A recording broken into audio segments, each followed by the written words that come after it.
विद्यार्थी मित्रांनो, आज आपण रोटेशनल डायनॅमिक्स या चॅप्टरमध्ये पुढील भाग रेडियस ऑफ गायरेशन, त्याला आपण के अक्षराने दर्शवतो. के आला म्हणजे त्याला आपण म्हणतो रेडियस ऑफ गायरेशन.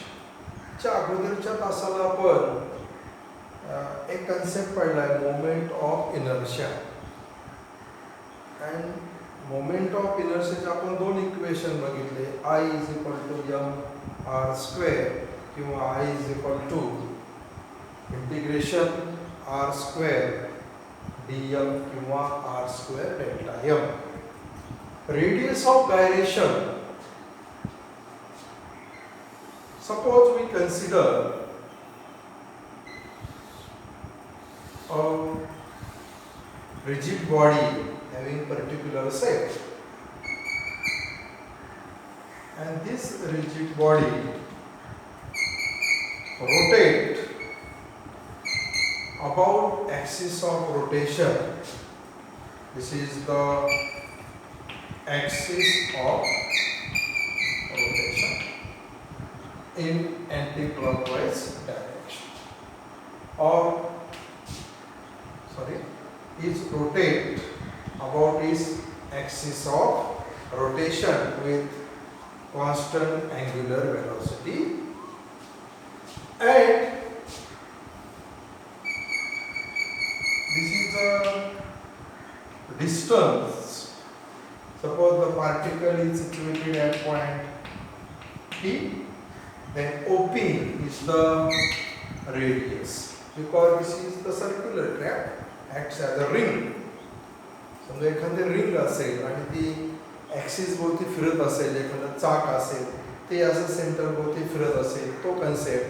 तर प्रत्येक ठिकाणी ही रेडियस काय होईल, कॉन्स्टंट राहील. अँड दिस पॉइंट पी, हा पॉइंट कसा आहे की this point P is the point the whole mass of the body is concentrated at that point. तो पॉइंट असा आहे की त्या पूर्ण बॉडीचं मास एका ठिकाणी एकवटलेलं असतं. आता हा थोडा कन्सेप्ट तुम्हाला कसा वाटेल बा की एका ठिकाणी कन्सेप्ट एकवटलेले, याचा अर्थ समजा आपण कुठलंही काम करतो पहा, जनरल आपण व्यवहारामध्ये बघा, तुम्ही दररोज घरी एक साधं उदाहरण देऊ, आपल्या घरी बादली असते, पाण्याने भरलेले बादली आपण उचलतो, किंवा दुधाने भरलेली किटली असेल, दुधाची किटली 20 लिटरची 10 लिटरची, आपण हाताच्या बोटाने उचलतो. म्हणजे याचा अर्थ ती 20 लिटरची दुधाची किटली आहे किंवा बादली आहे, ती आपली बोटं उचलतात का? जर आपण त्या बादलीचं बोटाचं मास कम्पेअर केलं तर ही बोटं खूप लहान आहे. याचा अर्थ काय होतो की त्या ज्यावेळेस तुम्ही बादली उचलता त्या क्षणी तुमच्या टोटल बॉडीचं मास त्या फिंगरपाशी किंवा त्या बोटांपाशी जमा होतं आणि तुम्ही ती बादली उचलली जाता. ज्या हाताने बादली तुम्ही उचलता त्या हाताला तुमच्या हातावर टेन्शन आलेलं असतं. ते टेन्शन म्हणजे तो हात म्हणजे आपल्या बॉडी, इथं बोटं म्हणजे तो पॉइंट पी, आणि हा हाताकडून आपल्याला सेंटरकडे काहीतरी फोर्स ॲक्ट होतोय किंवा टेन्शन क्रिएट होतंय, ते म्हणजे हे ओपी असतं, आणि तो आपली बॉडी म्हणजे सेंटर हो. किंवा आपण दुसरं उदाहरण घ्या की 50 किलोचे 40 किलोचे एक बॅग आहे, होतं आहे, आपण 2 हाताने उचलतो, त्याला काय पूर्ण शरीर आपण अप्लाय करत नाही, 2 हाताने उचलतो.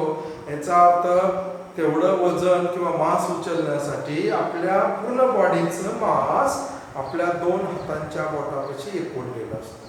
म्हणजे कुठलंही काम करताना बघा की त्या बॉडीचं मास एका ठिकाणी एकवटलेलं असतं.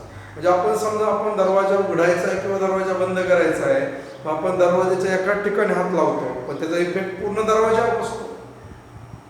म्हणजे असं ना की जिथं हात लावला तेवढा दरवाजा आत गेला, पूर्ण दरवाजावर त्याचा इफेक्ट जातो. म्हणजे ज्या ठिकाणी आपण हात लावतो, कुठलं तरी आपण क्रिया करतो, त्यावेळेस त्या बॉडीचं मास त्या ठिकाणी एकत्र आलेलं असतं. त्याला म्हणतात the whole mass of the body concentrated at a single point.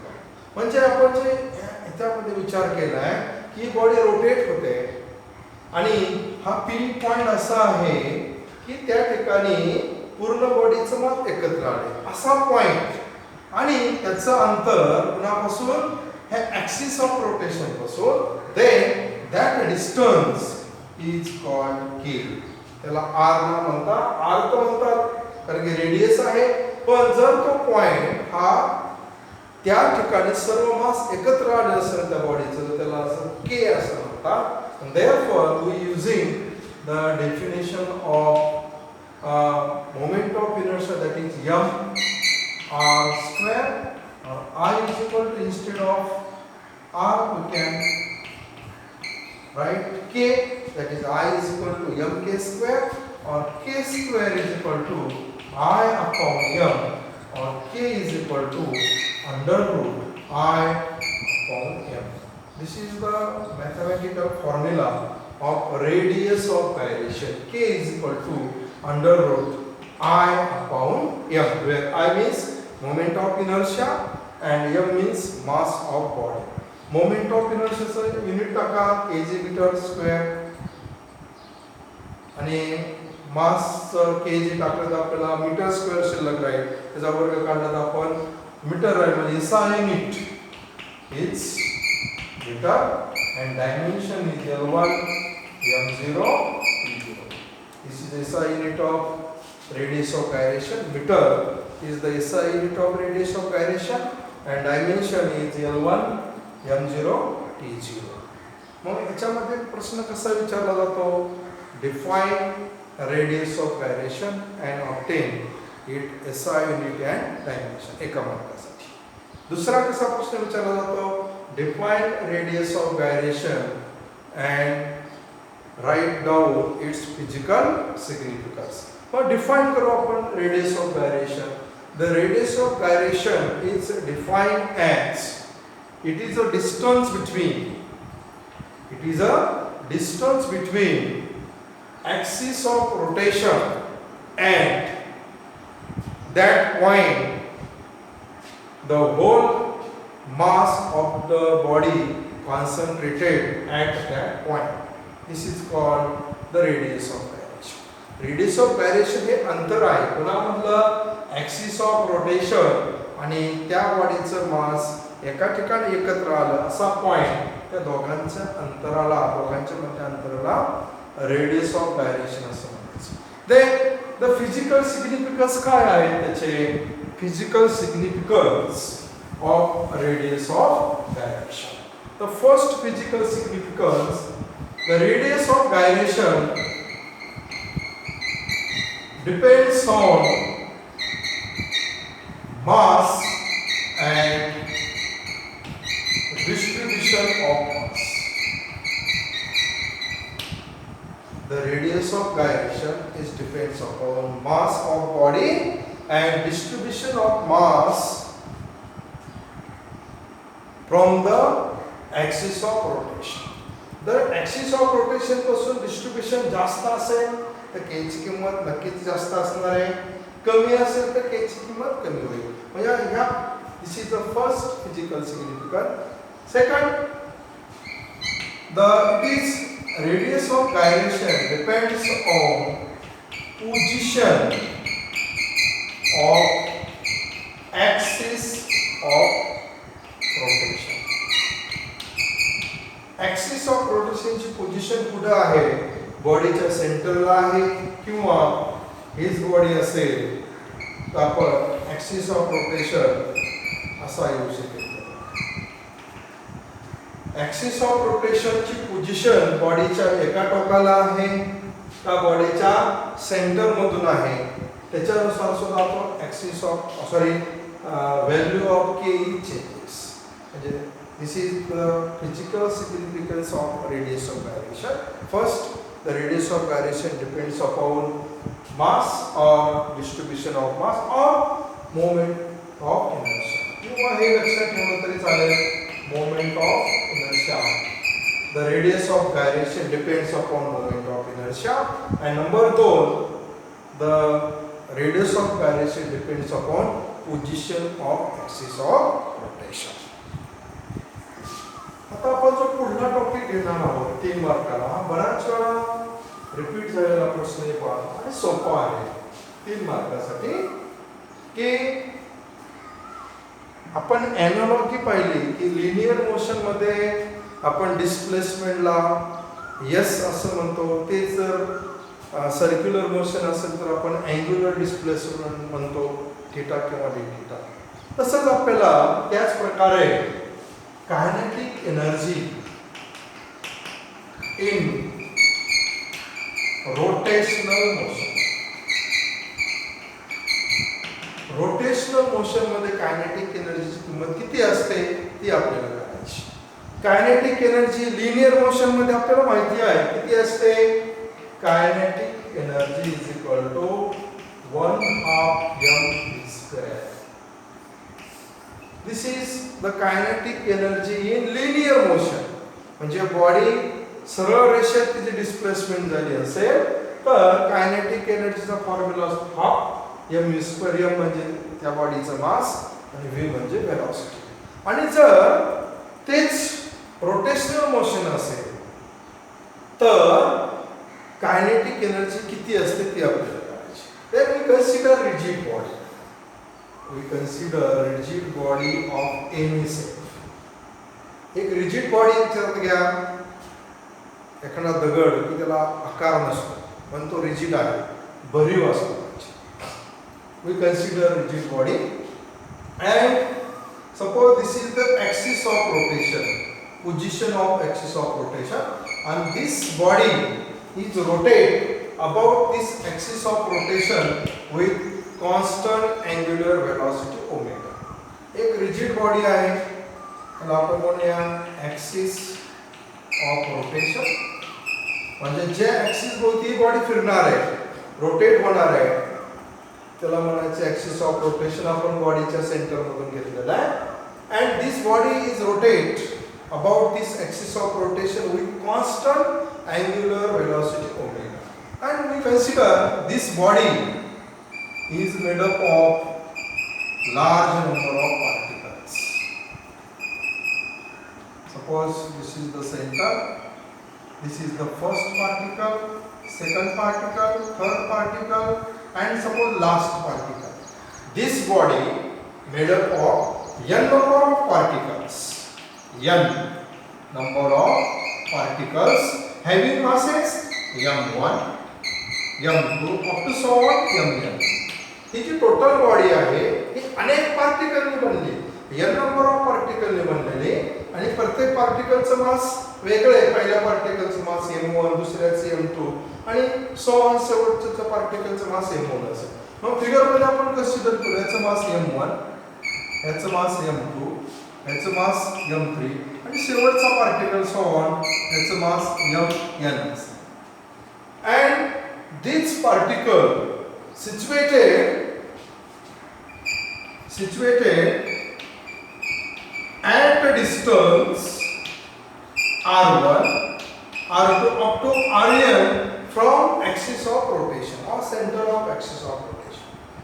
हे जे पार्टिकल, ही जी बॉडी आहे ही अनेक पार्टिकलने बनली. प्रत्येकाचं मास आपण घेतलं m1, m2, m3 up to so on mn. आणि तो सेंटर पासून ॲक्सिस ऑफ रोटेशन पासून हा पहिला पार्टिकल r1 एवढ्या अंतरावर आहे, दुसरा r2 एवढ्या अंतरावर आहे, तिसरा r3 एवढ्या अंतरावर आहे, लास्ट पार्टिकल rn एवढ्या अंतरावर आहे. and total body is rotate about its axis of rotation with constant angular velocity omega. Then we define firstly the linear velocity of each particle. The first particle linear velocity is p1 is equal to r1 omega. पहिला particle आहे तो सुद्धा total body फिरते म्हणजे हा particle सुद्धा त्याच दिशेने फिरतोय. म्हणजे आपण त्याची लिनियर वेलोसिटी सुरुवातीला विचार करू. पहिल्या पार्टिकलची लिनियर वेलोसिटी किती असेल v1 is equal to r1 omega. दुसऱ्या पार्टिकलची p2 is equal to r2 omega and शेवटच्या पार्टिकलची vn is equal to Rn. म्हणजे आपण काय काढली प्रत्येक पार्टिकलची linear velocity where omega is the angular velocity. Also we find out the kinetic energy of each and every particle. For first particle Ke1 is half m1 v1 square. Second, त्याच्यामध्ये आपण v1 ची किंमत टाकूया म्हणजे काय मिळेल आपल्याला 1/2 m1 v1 ची किंमत r1 ओमेगा त्याचा वर्ग जर केला तर काय येईल r1 स्क्वेअर काय केलं आपण कायनेटिक एनर्जी काढली हा फॉर्म्युला वापरला पण पहिल्या पार्टिकलची मास m1 पहिल्या पार्टिकलची वेलोसिटी v1 म्हणजे पहिल्या पार्टिकलसाठी ke1 कायनेटिक एनर्जी पहिल्या पार्टिकलची 1/2 m1 v1 स्क्वेअर v1 ची किंमत टाकली r1 ओमेगा म्हणजे आपल्याला मिळालं 1/2 m1 r1 square omega square. Similarly for second particle ke2 is equal to half m1 v1 square is equal to half m1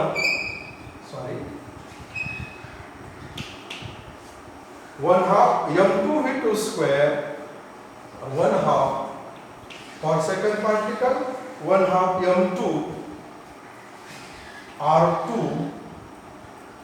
we use values of r2 omega that is 1 half m2 r2 square omega square. And for last particle the kinetic energy of nth particle Ken is equal to half mn Rn square or this is equal to half mn Rn square omega square. म्हणजे आपण प्रत्येक पार्टिकलची kinetic energy काढू. आता आपण काय करूया की total बॉडीचे विचारात घ्यायचं आहे म्हणजे टोटल बॉडीची कायनेटिक एनर्जी जे प्रत्येक पार्टिकलची काढली त्यांची जर आपण बेरीज केली तर आपल्याला टोटल बॉडीची रोटेशनल मोशन मधली कायनेटिक एनर्जी म्हणजे ke कायनेटिक एनर्जी आपण r म्हणून खाली kinetic energy in rotational motion is equal to ke1 plus ke2 plus up to so on plus ke.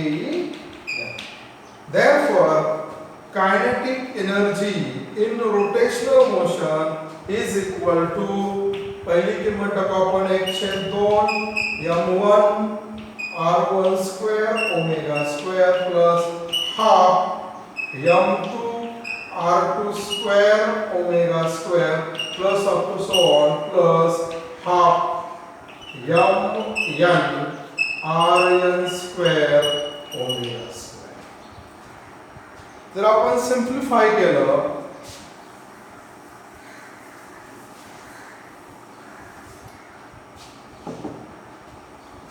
Kinetic एनर्जीला आपण समजा E असं नाव दिलं E R म्हणजे कायनेटिक एनर्जी रोटेशनल मोशन मध्ये किंवा ke म्हटलं तरी चालेल ke rotational is equal to तर काय दिसते आपल्याला half half half and omega square जर आपण कॉन्स्टंट घेतलं half omega square into bracket काय शिल्लक राहिलं m1 r1 square plus m2 r2 square plus up to so on mn Rn square.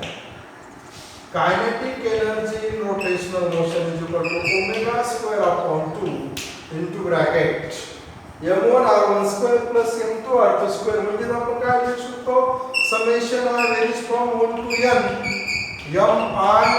ri square ke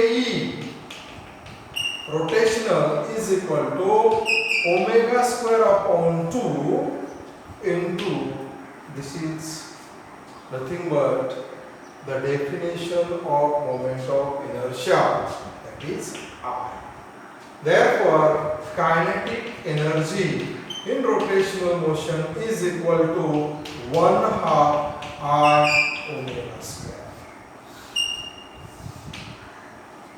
The kinetic energy in translational or linear motion is 1/2 mv square, and the kinetic energy in rotational motion or circular motion KER is equal to 1/2 I omega square. जर आपण ह्या दोन इक्वेशनचं comparison केलं तर 1/2 same आहे. इथं moment of inertia आहे, इथं मास आहे, म्हणजे mass is analogous to moment of inertia. इथं लिनियर वेलोसिटी आहे आणि इथं अँग्युलर वेलोसिटी आहे. Hence E rotational, that is kinetic energy in rotational motion is equal to 1/2 I omega square. This is the kinetic energy in rotational motion.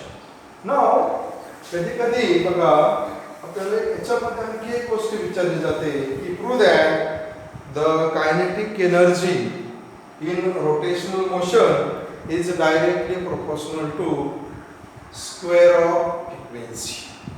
पण इथं काय येणार आहे? Kinetic energy KE is equal to काय आहे? 1/2 I omega square. But omega is equal to 2 pi n, where n means frequency. Therefore, kinetic energy is equal to 1/2 I 2 pi n bracket square. Ke is equal to 1/2 I 4 pi square n square. If 1/2 I 4 pi square is constant, this kinetic energy is directly proportional to n square. Or kinetic energy is directly proportional to moment of inertia. जर बाकीचे term constant असेल तर this kinetic energy is directly proportional to n square. n means frequency. Hence we can prove the kinetic energy is directly proportional to square of frequency. जर आपल्याला प्रश्न फक्त kinetic energy विचारला तर आपण तिथंच उत्तर लिहिणार आहे kinetic energy in rotational motion और circular motion is equal to 1/2 I omega square.